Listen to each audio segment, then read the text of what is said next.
नमस्कार, आप देख रहे हैं चौथा खंबा। मैं हूं राशिद अहमद खान। मध्य प्रदेश कांग्रेस में अचानक करंट सा दौड़ गया है।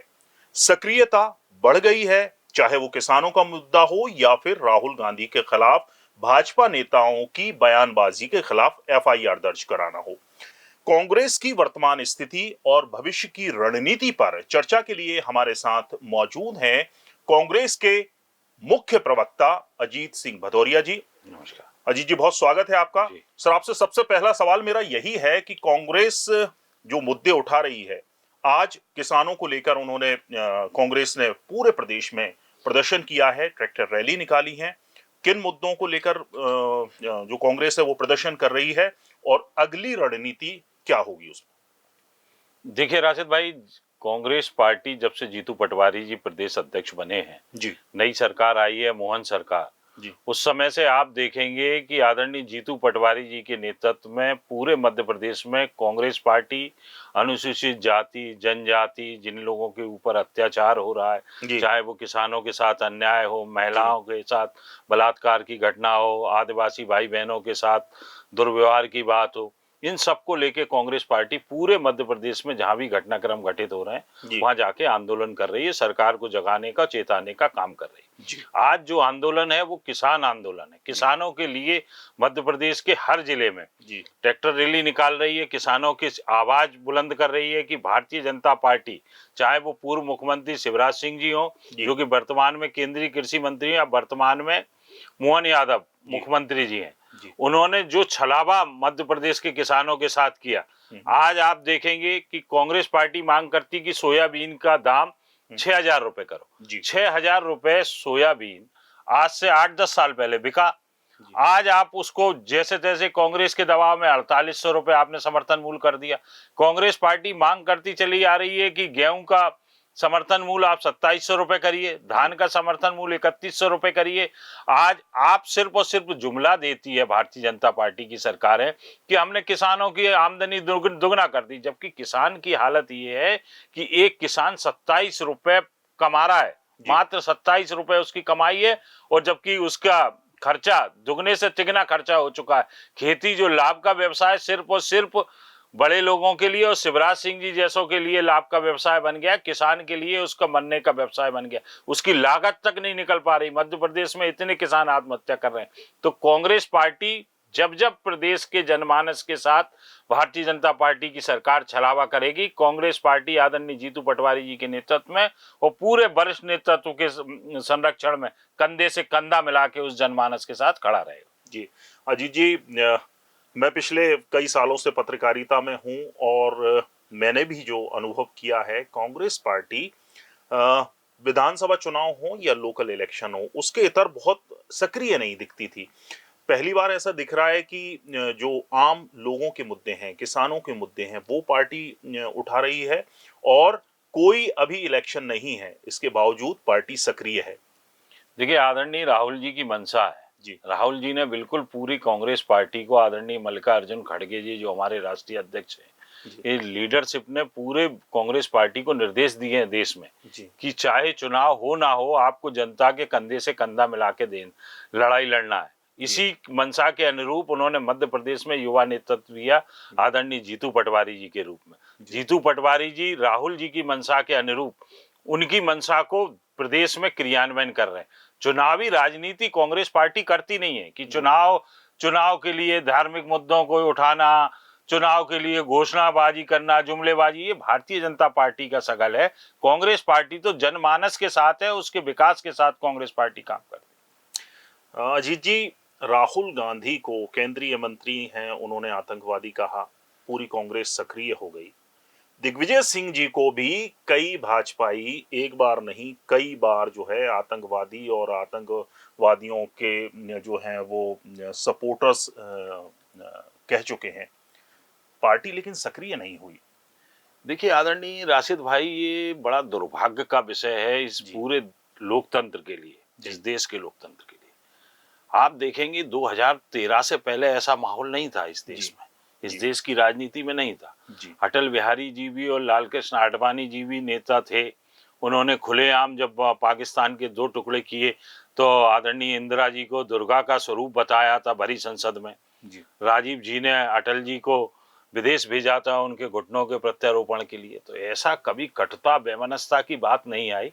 राजनीति हमेशा जनता के मुद्दों पर लड़ी गई, परंतु 2013 के बाद से जब से प्रधानमंत्री के रूप में नरेंद्र मोदी की लॉन्चिंग हुई है भारतीय जनता पार्टी की तरफ से, तब से उन्होंने विकास के मुद्दों पर बात ना करते हुए, ये दुर्भाग्य है कि देश में अराजकता का माहौल, जिस तरीके से उन्होंने गुजरात में अराजकता का माहौल बना के राज किया, उसी तरीके का वो पैटर्न पूरे देश में अपना रहे हैं। ये देश के विकास के लिए, युवाओं के लिए बहुत खतरनाक है। आप देखिए, केंद्रीय मंत्री, विधायक, सांसद, नेता प्रतिपक्ष को आतंकवादी कह रहे हैं। उस व्यक्ति को, उस परिवार को, जिस परिवार के दो लोग शहीद हुए, इंदिरा जी शहीद हुई आतंकवाद से लड़ते हुए, राजीव जी शहीद हुए आतंकवाद से लड़ते हुए, उस परिवार के व्यक्ति को, जो देश का प्रतिष्ठित पद पे है, उसको आप आतंकवादी कह रहे हो। और बड़े शर्मनाक बात है कि भाई केंद्रीय नेतृत्व उनको ये भी नहीं कि समझाइश दे कि भाई अपनी जुबान बंद रखिए आप, उसका बढ़ावा मिल रहा है। 4 लोगों ने कहा, फिर 2 लोग फिर और बयान दे देते हैं अपनी क्रेडिबिलिटी बढ़ाने के लिए, अपने नंबर बढ़वाने के लिए। तो इससे देश का भला नहीं हो रहा, इससे देश का नुकसान ही हो रहा है। अजीत जी, दोनों पार्टियां अभी तो एफआईआर खेल रही हैं। पहले कांग्रेस ने राहुल गांधी के खिलाफ जो बयानबाजी हुई थी, उसमें प्रदेश के सभी थानों में एफआईआर कराई, और अब कल भाजपा ने भी जो है राहुल गांधी के खिलाफ एफआईआर कराई है कई जगह। देखिए, स्लिप ऑफ टंग हुआ था। राजा पटेरिया जी पूर्व मंत्री थे जी। कांग्रेस पार्टी के, उनके कार्यकर्ताओं के बीच में नरेंद्र मोदी जी के संदर्भ में बिल्कुल एक बयान देने जी, उन्होंने तत्काल उसको सुधार भी किया, परंतु उनपे प्रकरण दर्ज हुआ, गिरफ्तारी हुई, महीनों जेल में रहे। जी। और आज वही आचरण जी। भारतीय जनता पार्टी के केंद्रीय मंत्री, सांसद, विधायक, राज्यों के मंत्री राहुल जी के बारे में कर रहे हैं। जी। तो भारतीय जनता पार्टी कहां गई? कानून कहां गया? संविधान कहां गया? आप उन लोगों पर भी एफआईआर करिए उन्हीं धाराओं में। कांग्रेस पार्टी तो मांग करती है कि भाई अगर राजा पटेरिया जी ने गलती की तो उनको आपने जेल में डाला, अब ये लोग क्या कर रहे हैं? ये लोग क्या अपनी जुबान से फूल बरसा रहे हैं? ये भी तो और गलत बोल रहे हैं। एक कह रहा है जुबान काट के लाओ, एक कह रहा है कि ये कर देना चाहिए। ये अपने आप में भारतीय लोकतंत्र के लिए अत्यंत खतरनाक है। राशिद जी, बिल्कुल। अजीत जी, मध्य प्रदेश कांग्रेस पर गुटबाजी के बहुत आरोप लगते रहे हैं। हमने विधानसभा चुनाव के बाद से देखा है कमलनाथ जी भी उतने सक्रिय नहीं हैं जीतू पटवारी जी के अध्यक्ष बनने के बाद। क्या वजह है कि वो सक्रिय नहीं हैं और जो दिग्विजय सिंह जी हैं वो लगातार सक्रिय दिख रहे हैं? देखिए, आदरणीय कमलनाथ जी की अपनी वर्किंग है। अभी वो लोकसभा चुनाव में सक्रिय थे, उन्होंने जहां जाना था सब जगह गए। आज भी वो अपने लोकसभा क्षेत्र और विधानसभा क्षेत्र छिंदवाड़ा में है, वहां पर भी जनता की समस्याएं सुन रहे हैं। 3 दिन लगातार हैं। कल वो भोपाल आ जाएंगे, 2-3 दिन भोपाल की जनता से मिलेंगे, कार्यकर्ताओं से, मध्य प्रदेश के कार्यकर्ताओं से मिलेंगे। तो उनकी अपनी वर्किंग है, वो अपनी वर्किंग के हिसाब से काम करते हैं। अब कंधे पे दायित्व जीतू पटवारी जी के है। जीतू पटवारी जी उस दायित्व को बड़ी दृढ़ता के साथ, ईमानदारी के साथ निभा रहे हैं। सारा कांग्रेस कार्यकर्ता भी उनके, चाहे वरिष्ठ नेतृत्व हो या कार्यकर्ता, उनके झंडे के नीचे एक छत्र खड़ा हुआ है। चाहे वो आदरणीय कमलनाथ जी हों, दिग्विजय सिंह जी हों, जो भी टास्क देते हैं मध्य प्रदेश कांग्रेस कमेटी, उसको सारे वरिष्ठ नेता पूरा करते हैं। जी। अजीत जी, प्रदेश के शिक्षा मंत्री हैं राव उदय प्रताप सिंह, उनका एक बयान चर्चाओं में है अतिथि शिक्षकों को लेकर कि भाई मेहमान हैं आप, अतिथि हैं, घर पे कब्जा कर लेंगे। क्या आपका क्या कहना है, और कांग्रेस पार्टी अतिथि शिक्षकों के साथ इस मामले में किस तरह से खड़ी हुई? देखिए, कांग्रेस पार्टी तो हमेशा रही। कांग्रेस पार्टी ने उनके नियमितीकरण की भी बात की। आप मध्य प्रदेश के 15 माह में सरकार रही आदरणीय कमलनाथ जी। उन्होंने पूरे विभागों की सूची बना ली थी, मंगवा ली थी। शॉर्ट लिस्टिंग चालू हो गई थी कि किस तरीके से सारे विभागों के संविदा कर्मचारियों का नियमितीकरण करा जाए। परंतु शिक्षा मंत्री, जो आप उस विभाग के मुखिया हैं, और मुखिया होने के बाद आप इस तरीके के अपने विभाग, और वो भी कौन, पथ प्रदर्शक, जो भविष्य बना रहा है इस प्रदेश का, युवाओं को, बच्चों को शिक्षा दे रहा है, ज्ञान दे रहा है, उसको आप मोटिवेट करने की जगह डिमोरलाइज कर रहे हो। अरे, आप अगर नहीं करना चाहते तो उनको कड़वा तो मत बोलो, परंतु शिक्षकों को भी ये समझना पड़ेगा कि वोट देते समय भी इस चीज का ध्यान रखा जाए कि ये किस तरीके से, जब इनका काम निकल जाता है भारतीय जनता पार्टी के लोगों का, तो किस तरीके से दुर्व्यवहार करते हैं। अभी लोकसभा चुनाव के समय कितनी बड़ी ये संविदा शिक्षकों के लिए घोषणाएं की। बेचारे संविदा शिक्षक यहाँ लोक शिक्षण संचालनालय में बैठे हैं महीनों से, 1 साल के करीब हो गया, धूप बरसात सर्दी कुछ भी हो, धरने पे बैठे, कोई सुनवाई नहीं है, ज्वाइनिंग करा नहीं रहे। जो पद पे जो व्यक्ति रिटायर्ड हो जाता है वो पद समाप्त कर दिया जाता है, कहाँ से पद क्रिएट होंगे। और विभागों की ये हालत है कि पद पूरे खत्म होते चले जा रहे हैं। तो बेरोजगारी इस मध्य प्रदेश में मुंह बाय बैठी है, परंतु भारतीय जनता पार्टी भी ये समझ चुकी है कि ये प्रदेश का जनमानस सिर्फ जुमलों पे काम करता है, तो वो उस तरीके का व्यवहार कर रहा है। परंतु जनता को ये चीज समझना चाहिए, और हमारे कर्मचारी भाई बहनों को विशेष रूप से, कि उनको कम से कम भारतीय जनता पार्टी के ये दोगले आचरण को समझना चाहिए। एक सवाल और आपसे है कि वो सवाल प्रदेश के बाहर का है, लेकिन आस्था से जुड़ा हुआ है, सभी लोगों की आस्था से जुड़ा हुआ है। आंध्र प्रदेश में जो तिरुपति मंदिर है, वहाँ के जो प्रसाद है, उसमें जो गाय की चर्बी मिलने का उसमें जांच में सामने आया है, उस पर आपका क्या कहना है, और किस तरह की जांच की मांग आप करते हैं, और ये आखिर इसकी जरूरत क्यों पड़ी? देखिए, मुझे जहां तक लगता है कि ये आपसी राजनीतिक विद्वेष का नतीजा है। जी। जहां तक मैंने जांच रिपोर्ट तो देखी नहीं है, मुझे भी आइडिया नहीं है कि किस तरीके से, परंतु जिस तरीके से वहां के मुख्यमंत्री चंद्रबाबू नायडू पूर्व मुख्यमंत्री के बारे में बयान दे रहे हैं, तो मुझे कहीं ना कहीं ऐसा लगता है कि ये बाइस है। परंतु अगर कहीं ये घटनाक्रम है तो निश्चित रूप से ये बहुत दुखद है। सबके आस्था का केंद्र है, सारे धर्मों के लोग वहां जाते हैं तिरुपति बालाजी तिरुमाला पर्वत पर।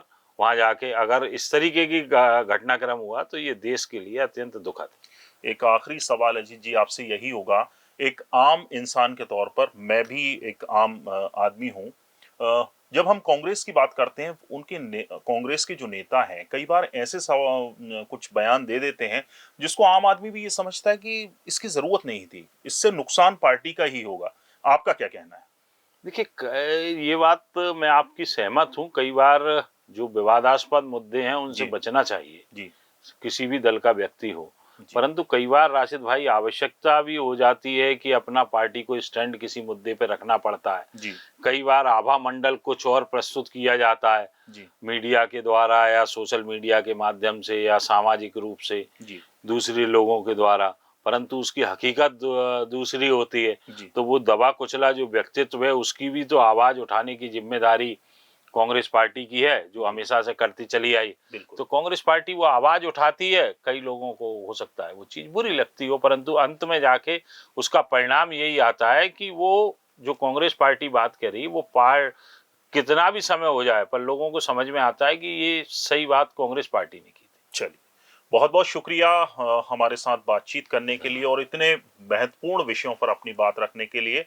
तो अजीत सिंह भदौरिया जी हैं जो मुख्य प्रवक्ता हैं कांग्रेस के, उन्होंने इस पूरे जो बातचीत में विभिन्न विषयों पर और कई ऐसे मुद्दों पर भी जहां पर कांग्रेस के प्रवक्ता बात रखने पर या अपनी राय रखने पर बचते हैं, उन्होंने बेबाकी से उन सवालों के जवाब दिए। बहरहाल हमारी इस खास पेशकश में इतना ही। नमस्कार, देखते रहिए चौथा खंबा।